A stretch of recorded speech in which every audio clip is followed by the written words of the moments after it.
আজকের ভিডিওতে আমি শেয়ার করছি 30 সাইজের প্রিন্সেস কাট ব্লাউজ। তার জন্য আমি প্রথমে সামনের দিকটা ফোল্ড করে নিয়েছি। ফোল্ড করার পর আমরা নেব শোল্ডারের মাপটা। শোল্ডারের মাপ এখানে 5.5 ইঞ্চি নিয়েছি। আর নেকের চওড়াটা নিচ্ছি 2.2 ইঞ্চি। যেহেতু এখানে মিডিয়াম নেক হচ্ছে তাই আমরা নিচ্ছি 2.2 ইঞ্চি। আর গলার লম্বাটা নিচ্ছি যে 5 ইঞ্চি। এরপর আমরা একটা রাউন্ড শেপ দেবো। রাউন্ড শেপ দিয়ে কেটে নেব, রাউন্ড শেপ দিয়ে দিচ্ছি। আর এরপর আমরা নেব বাস্ট পয়েন্ট। এখানে বাস্ট পয়েন্টটা ছিল 8 ইঞ্চি, তার সাথে আমি হাফ ইঞ্চি অ্যাড করেছি সেলাই মার্জিনের জন্য।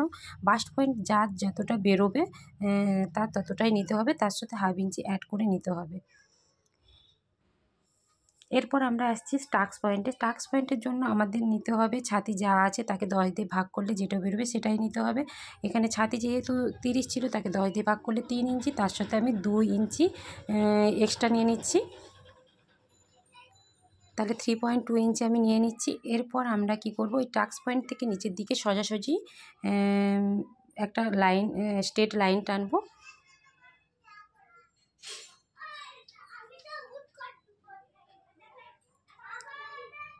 এভাবে স্ট্রেট লাইন টেনে নিচ্ছি। এবারে ওই লাইনের এপাশে 1 ইঞ্চি নিতে হবে আর ওপাশে 1 ইঞ্চি, টোটাল 2 ইঞ্চি নিতে হবে।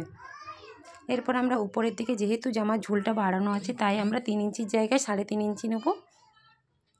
3.5 ইঞ্চি করে ওই স্ট্রেট একটা দাগ টানবো এইভাবে, দুপাশে স্ট্রেট একটা দাগ টানবো 3.5 ইঞ্চি করে। তারপর ওটাকে টাক্স পয়েন্টের সঙ্গে জয়েন করে দেব। টাক্স পয়েন্টের সঙ্গে আমি জয়েন করে নিচ্ছি।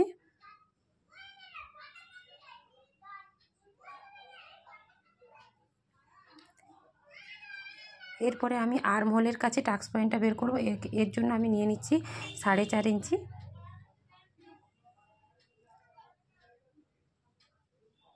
এবারে এটার সাথে এটা জয়েন করতে হবে, এইভাবে একটু হালকা রাউন্ড করে জয়েন করা হবে।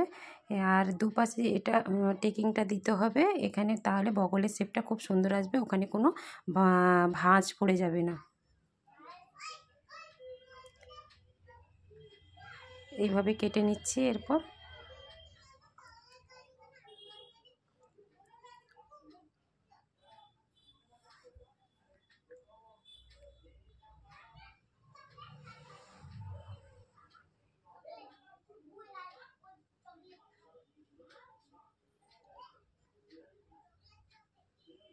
এরপর ওই যেটা কর্ন হয়ে আছে ওটাকে কিন্তু শেপ করে, গোল শেপ করে ওটাকে একটু কেটে নিতে হবে।